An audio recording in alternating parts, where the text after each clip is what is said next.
Nashville, Tennessee. October 1993. The Ryman Auditorium sat empty at 2 p.m. on a Tuesday afternoon, its wooden pews casting long shadows across the stage where legends had stood for decades.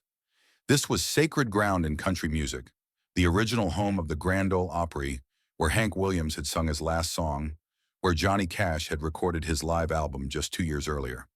Kurt Cobain didn't belong here. At 26, he was the voice of a generation that had turned its back on everything Nashville represented. Grunge was loud, angry, and deliberately ugly. Country was storytelling, tradition, and three chords that meant something. The two worlds existed in parallel universes, never meant to collide. But sometimes the universe has other plans.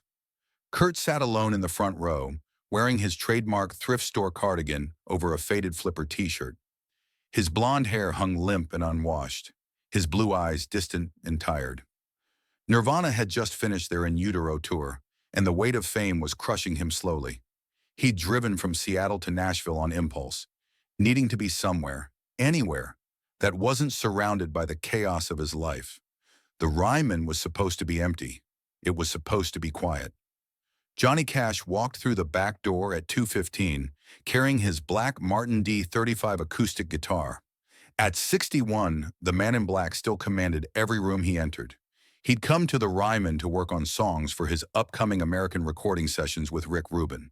The stripped-down, acoustic approach was breathing new life into his career, introducing him to younger audiences who had never heard of the Tennessee Three. Cash stopped when he saw the young man sitting in the front row. He recognized him immediately.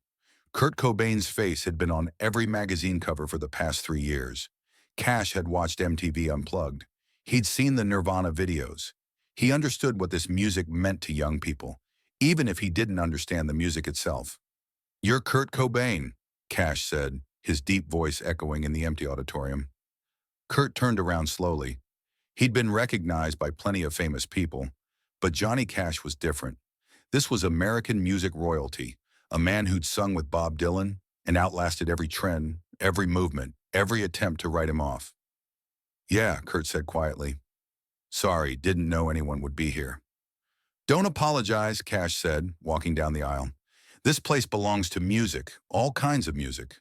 He sat in the pew directly behind Kurt, close enough to talk without raising his voice.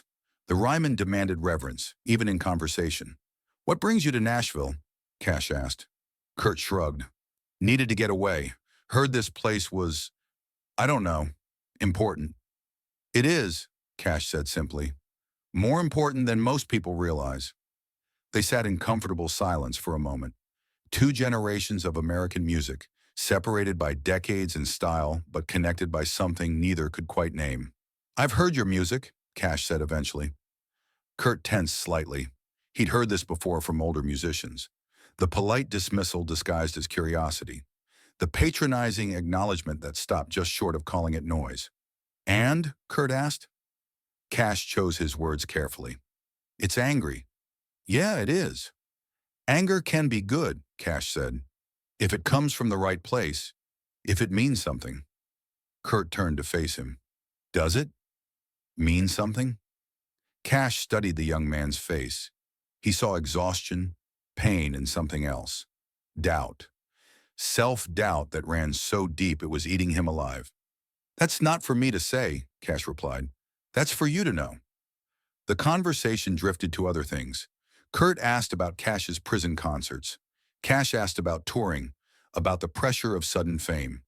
They talked about songwriting, about the difference between performing for thousands and performing for yourself.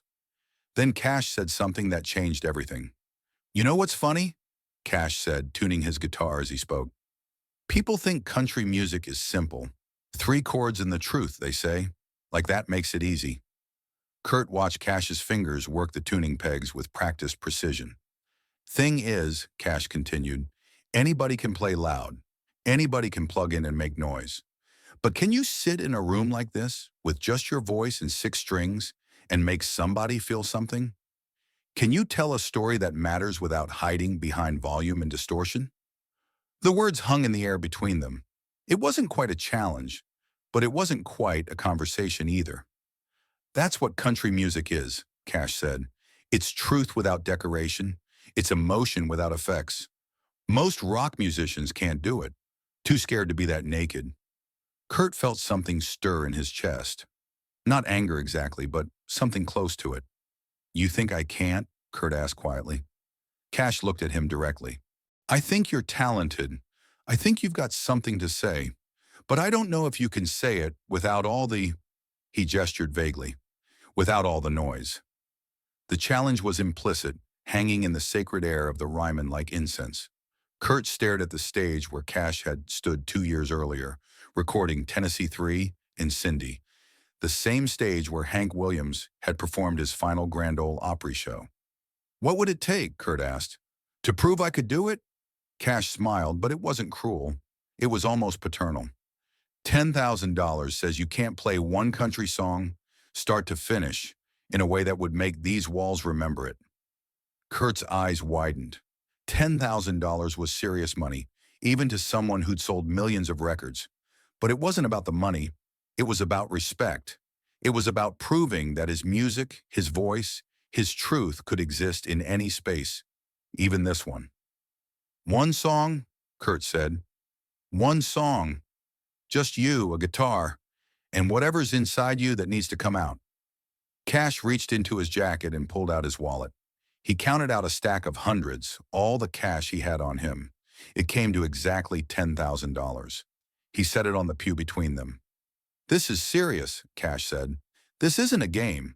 This is about whether your music can stand on its own, stripped of everything except what matters. Kurt stared at the money. Then he looked at the stage. Then he looked at Johnny Cash, this legend who'd somehow ended up in the same empty auditorium at the same moment, issuing a challenge that would either prove Kurt's artistic legitimacy or expose him as a fraud. Any guitar? Kurt asked. Cash handed him the Martin D35. This one's been to more places than most people. It'll tell you if you're lying. Kurt took the guitar.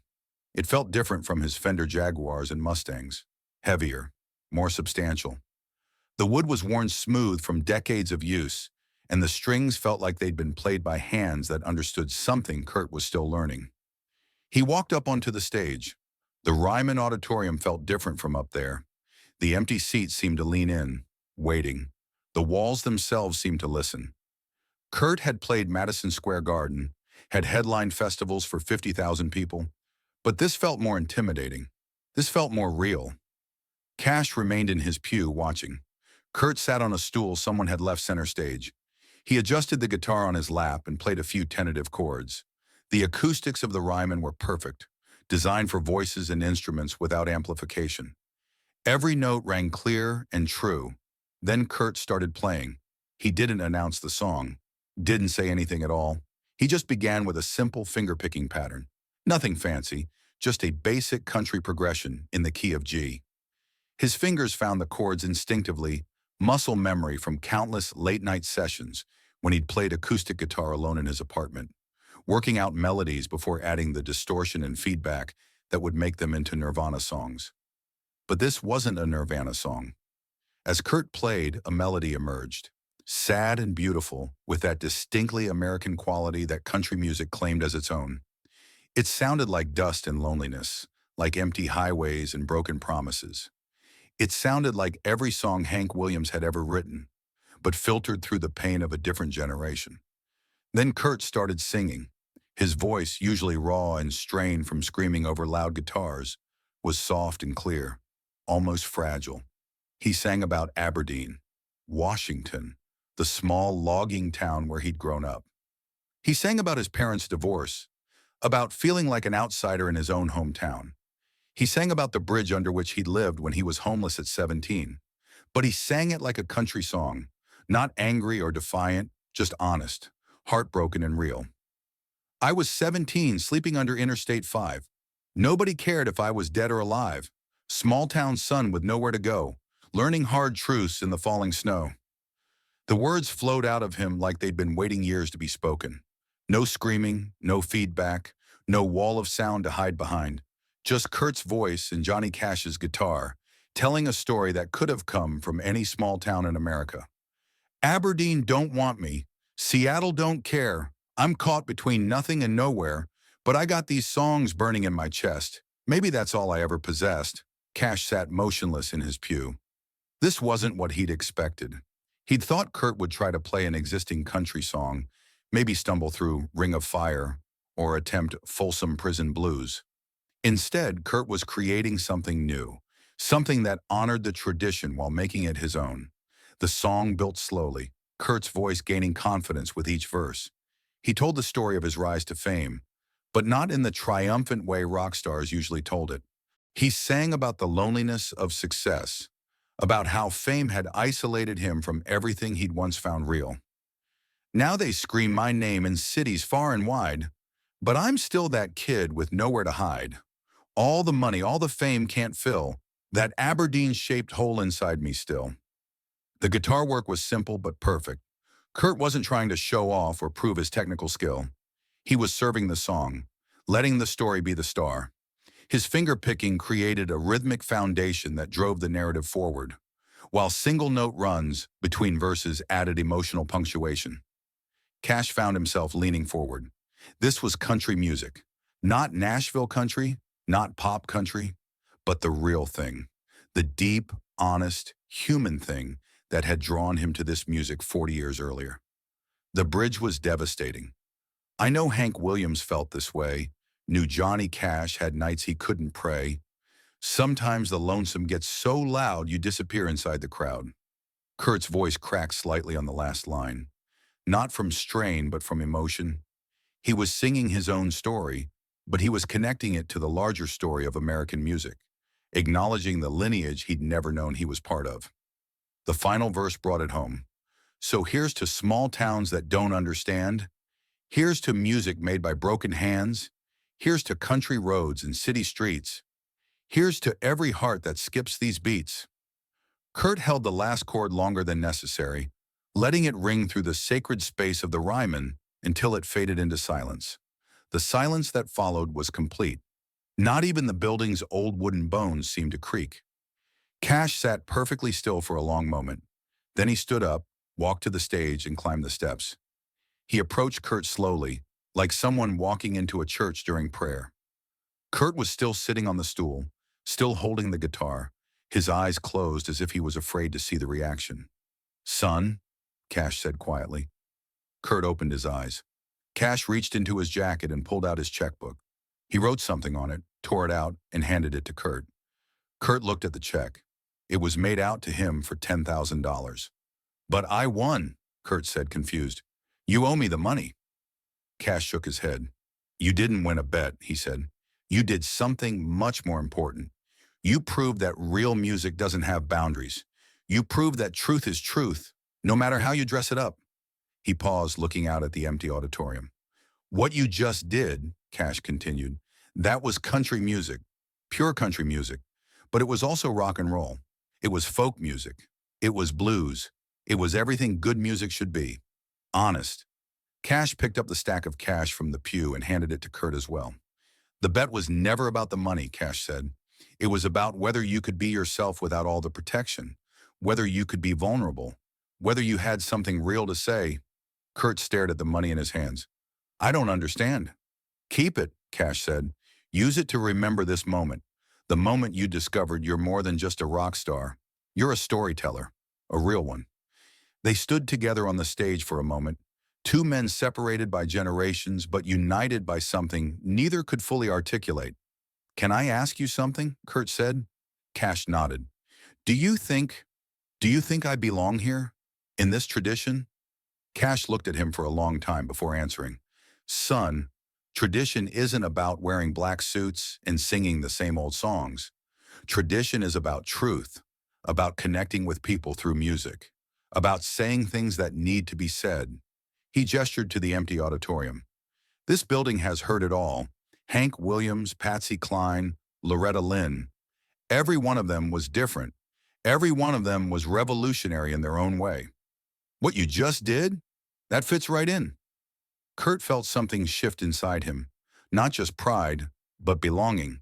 For the first time in years, he felt like he was exactly where he was supposed to be. "Will you play something?" Kurt asked. "I'd like to hear how it's really supposed to sound." Cash smiled and took the guitar.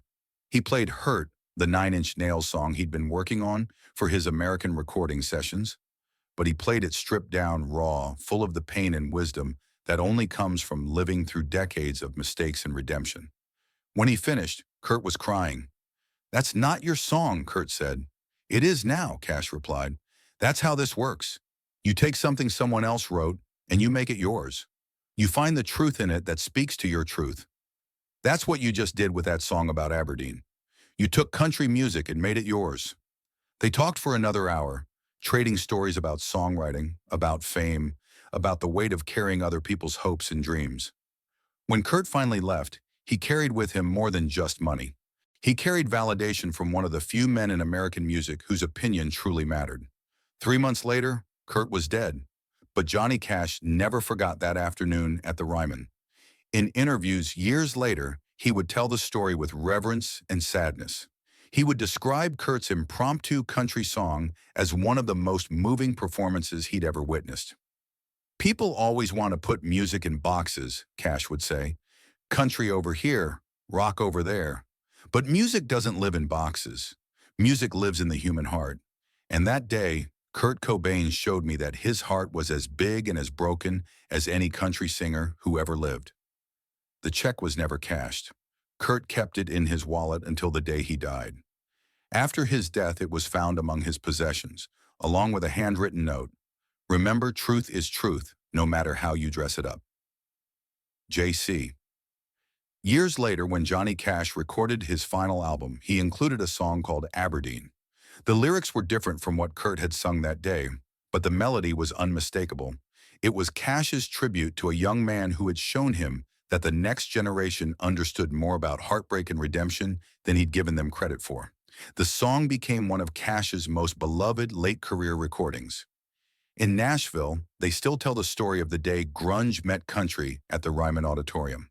The day Johnny Cash bet Kurt Cobain $10,000 and ended up giving him something worth much more: the knowledge that his music, his truth, belonged everywhere music was made. Some bridges once built can never be burned. Some truths once spoken echo forever. Some afternoons change everything.